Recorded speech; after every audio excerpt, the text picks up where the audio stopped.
संख्या पद्धति के इस कोर्स में आप सभी का हार्दिक स्वागत है। दोस्तों, आप एमपी टेट की तैयारी करते समय बहुत सारे सब्जेक्ट्स पढ़ते होंगे, तो जिसमें ये जो मैथ्स का पर्टिकुलर ये चैप्टर है संख्या पद्धति, इसको आप अलग अलग बुक्स से जब उठाते होंगे ना, तो उसमें उसकी जो शुरुआत है प्राकृत संख्या से होती है, यानी 0, 1, 2, 3, 4 ऐसे फिर प्राय, और इसमें धीरे धीरे करके हम इतनी बड़ी बड़ी चीजें पढ़ने लग जाते हैं कि हम ये भूल ही जाते हैं कि हम किस लेवल के लिए तैयारी कर रहे हैं। जी हाँ, तो प्राथमिक शिक्षक पात्रता परीक्षा में जितनी भी इसका जो सिलेबस है उसके आधार पर जो क्वेश्चंस हैं वो क्वेश्चंस हमें कैसे तैयार करने हैं, और ये जो अकॉर्डिंग टू सिलेबस हम जो तैयारी करेंगे वो बिल्कुल बेसिक होनी चाहिए, और कोई भी नोट्स हम तैयार करें हमारे स्वयं को हो वो ज़्यादा बेहतर है। तो दोस्तों, इस लेसन में हम बात करेंगे एक अन्य संख्या पद्धति की। इसके पहले के लेसन में हमने देवनागरी संख्या पद्धति की बात की थी। तो हम जानते हैं कि देवनागरी और हिंदू अरेबिक लगभग समान है, लेकिन थोड़े बहुत इसमें नियमों में अंतर है संख्याओं के प्रदर्शन के दौरान। हम रोमन संख्या पद्धति की बात करेंगे इस लेसन में, और जो इसकी जो शुरुआत है, जैसे कि इसके पहले वाले लेसन में हमने देखा था, देवनागरी संख्या पद्धति में हमने मुख्य रूप से इस चार्ट को ध्यान में रखा था, 1 से लेकर 100 तक की संख्याओं का प्रदर्शन कैसे होता है। स्ट्रक्चर बनाना दोस्तों जिस तरह आसान होता है, लेकिन उतना ही कठिन होता है इसका उच्चारण करना। और हमारे लिए तो चूंकि हम इतना एजुकेशन हमारा हो चुका है कि हम लोग इन बातों को समझ जाते हैं, लेकिन उन छोटे बच्चों का क्या, उनकी तो शुरुआत है, तो वो कैसे इन्हें सीखें, कैसे पढ़ें, कैसे समझें, वो बहुत कंफ्यूज हो जाते हैं। तो हम ऐसी तरीके अपना लें ताकि इस तरह की संख्या पद्धति को हम बेहतर तरीके से बच्चों तक पहुंचा सकें, उन्हें समझा सकें। तो दोस्तों, इस लेसन में हम चूंकि रोमन पद्धति की बात कर रहे हैं, तो आइए शुरुआत करते हैं। दोस्तों, हम जानते हैं रोमन संख्या पद्धति में कुल प्रतीक चिन्ह होते हैं 7। ये इंग्लिश के capital letters I, V, X, L, C, D और M होते हैं। I का इस्तेमाल सिर्फ 1 के लिए किया जाता है, यानी 1 के लिए। V का इस्तेमाल 5 के लिए, X का इस्तेमाल 10 के लिए, L का इस्तेमाल 50 के लिए, C का इस्तेमाल 100 के लिए, D का इस्तेमाल 500 के लिए और M का इस्तेमाल 1000 के लिए।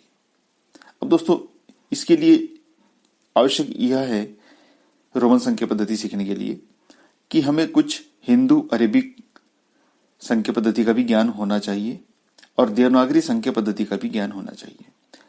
तब कहीं जाकर हम रोमन संख्या पद्धति को बेहतर तरीके से समझ पाएंगे। रोमन संख्या पद्धति इस तरह क्यों हुई, इस इतिहास में हमें नहीं जाना है। उस समय की उनकी आवश्यकताएं और जो भी परिस्थितियां रही हो, उन्होंने इस तरह की चीजों का इसका आविष्कार किया।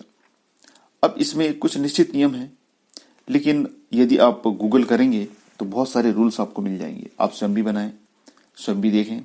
चूंकि इसका अधिक इस्तेमाल नहीं होता है, इसलिए हम रोमन संख्या पद्धति को ज्यादा डिटेल में हम बात नहीं करेंगे। बस उन्हीं चीजों को हम यहाँ पर डिस्कस करेंगे जो हमारे सिलेबस के लिए जरूरी है, जो जितना हमारे समझने के लिए जरूरी है, और जितना इस्तेमाल होता है उतना ही हम अपने स्टूडेंट के साथ में इसे शेयर करें। आप अपने स्टूडेंट के साथ में उतना ही शेयर करें जितना आप आवश्यक समझते हैं, जितना उनके लिए आवश्यक है, उनके लिए जरूरी है। तो चलिए कुछ खास बातें देखते हैं। कोई भी रोमन अंक 3 बार से अधिक बार रिपीट नहीं होता। आपने कई बड़े बड़े नंबर्स देखे होंगे जिसमें इन रोमन सिंबल्स का यूज किया जाता है। वहां पर कोई भी जो सिंबल्स है वो 3 बार से अधिक बार रिपीट नहीं होता।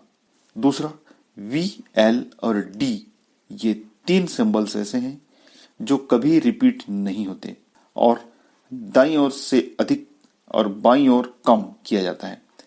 अब ये जब भी कभी हम कोई संख्या इन रोमन डिजिट से रिप्रेजेंट करते हैं, तो मुख्य रूप से वो किसके नियरेस्ट है उसका हमें ध्यान रखना होता है। तो जिसके भी नियरेस्ट होता है उस डिजिट को पहले लिख लेते हैं, और उसके बाद यदि उससे अधिक करना हो तो दाईं ओर लिखा जाता है उससे छोटे डिजिट को, छोटे नंबर्स के डिजिट को, और यदि कम करना हो तो बाईं ओर लिखा जाता है। तो इस तरह जब तक हम इसकी प्रैक्टिस नहीं करेंगे तब तक रोमन अंकों को हम नहीं समझ पाएंगे। चलिए कुछ नंबर्स को हमने यहाँ पर हिंदू अरेबिक संख्या पद्धति के साथ में कंपेयर करते हुए लिख दिया है। आइए देखते हैं। 1 से लेकर 4 तक। 1 तो हम जानते हैं 1 के लिए कैपिटल आई लिखा जाता है, 2 के लिए डबल लाइन कर दिए, 3 के लिए 3 कर दिए। अब चूंकि 5 के लिए एक डिजिट है, इसलिए सिर्फ एक कम के लिए हमने वी की ओर लेफ्ट की ओर आई लिख दिया, यानी एक कम।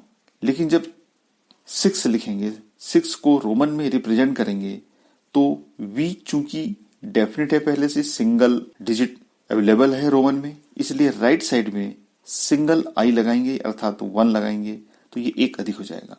राइट साइड में 2 लगाएंगे डबल आई तो ये 2 अधिक हो जाएंगे।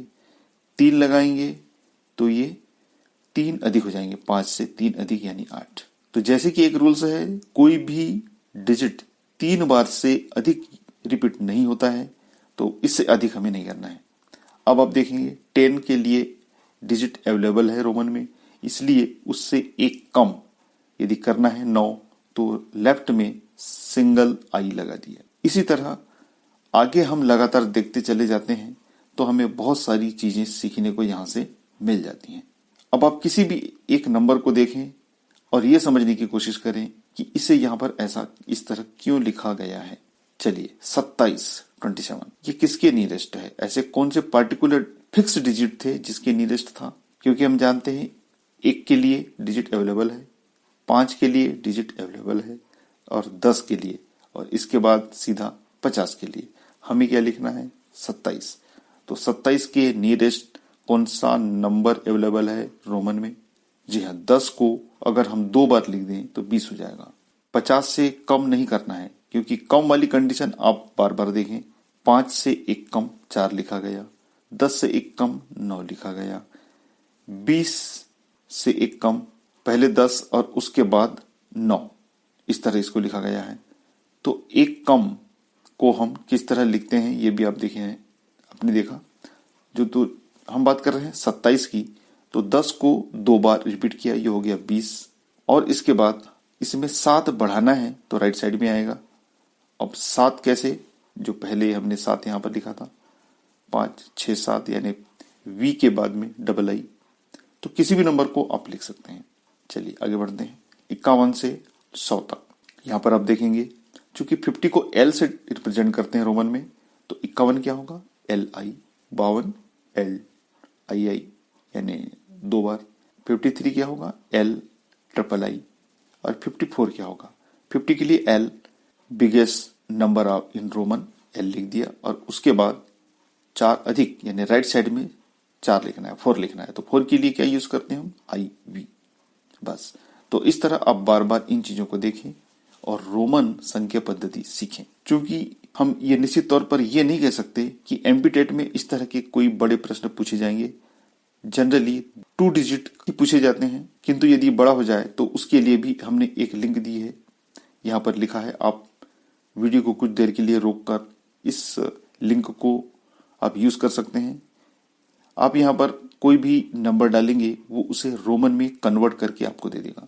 तो ये सिर्फ आपकी हेल्प के लिए है। फिर से आपसे रिक्वेस्ट है कि आप किसी भी चीज को बनी बनाई मटेरियल के स्थान पर आप स्वयं इस तरह के नंबर लिखने की कोशिश करें और सारे रूल्स समझने की कोशिश करें, स्वयं रूल्स निकालने की कोशिश करें। इन सारे लेसन्स के बाद में जो प्रैक्टिस सेट हम देंगे उसे आप जरूर देखें, आप किसी भी लेसन को स्किप न करें। So thanks for watching this video, stay tuned with us. जय हिंद।